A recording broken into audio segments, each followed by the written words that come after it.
I didn't yell. I didn't threaten them. I didn't touch a single person. But by the end of the night, their brand new house looked like a crime scene made of fast food trash, and the cops were standing in my driveway. And the best part? I was smiling. If you've ever been disrespected on your own property, if you've ever been pushed, ignored, or treated like you didn't matter, then hit that like button, subscribe, and settle in, because this revenge was quiet, legal, and absolutely devastating. The kind neighbor phase. It started with a knock.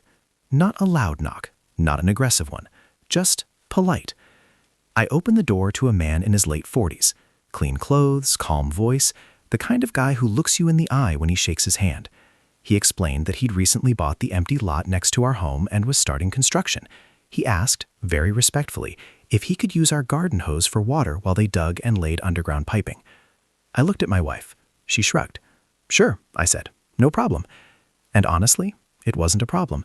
For weeks, everything was peaceful. They worked normal hours, 8 to 5. No noise complaints, no mess, no drama. Sometimes I'd wander over out of curiosity. He explained how radiant heating worked, how the pipes were laid, why the concrete had to cure a certain way. He was patient, friendly, grateful. A genuinely nice guy. I never caught his last name, never got his number. That would matter later. The moment everything changed. The concrete hardened, and that's when they showed up. The carpenters, led by a kid who couldn't have been more than 25, but strutted around like he owned the entire street. The first red flag? They blocked my driveway. Not kind of, not accidentally, completely. I had to park on the street like a guest in my own home. Then they parked on my property, uninvited, without asking. And the music? Blasting. Terrible. The kind of bass that rattles your chest but somehow sounds hollow at the same time. They didn't start early. They showed up around lunchtime, and they didn't stop. Hammering, nailing, power tools whining. Past dinner, past sunset, past 9 at night. Every single evening, I came home to a new gift in my yard. Fast food bags, greasy wrappers, empty cups. My lawn looked like a drive-through landfill. Trying to be reasonable. The first time, I cleaned it up myself. The second time, I walked over holding the trash. I didn't yell. I didn't threaten. I simply held it up and said, "This is ending up in my yard. Please clean up after yourselves." The foreman smirked. The others laughed. No apology, no embarrassment, just attitude. The second time I did it, same response. The third time, one of them actually rolled his eyes. That's when something changed inside me. Not rage, not violence. Something colder, something quieter. The collection began. I stopped confronting them. I started collecting. Every wrapper, every bag, every cup. Day after day. I didn't rush. I didn't react. I just waited. And the pile grew. The breaking point. The night they painted the house, they stayed late. Very late. 10:30. The siding was exposed. Raw wooden OSB boards. My wife leaned over and whispered, "Are you going to do something?" I looked at the trash pile, then at the house, then back at the trash. I grabbed the staple gun. The revenge. One by one, I stapled. Every greasy bag, every wrapper, every cup, perfectly aligned, perfectly visible, right on the side of their precious build. It wasn't vandalism. It was art. A grotesque, beautiful mural of disrespect. My wife stood behind me, laughing silently. I stepped back, admired it. I still regret not taking a photo. The fallout. The next morning, Mr. Foreman came storming over, red-faced, veins popping, finger jabbing the air. He screamed. He yelled. I laughed, not loudly, not mockingly, just genuinely. He stomped away. 15 minutes later, a police car pulled up. My stomach dropped, but I stood my ground. They talked to him, then to me. Then, unexpectedly, the homeowner arrived, Mr. Nice Guy. He spoke calmly with the officers, listened, nodded.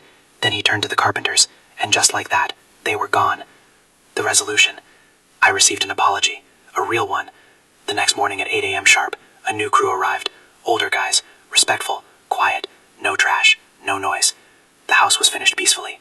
Justice served. I didn't raise my voice. I didn't break a law. I let their own behavior expose them, and karma handled the rest. Some people mistake kindness for weakness, But quiet people? We don't explode.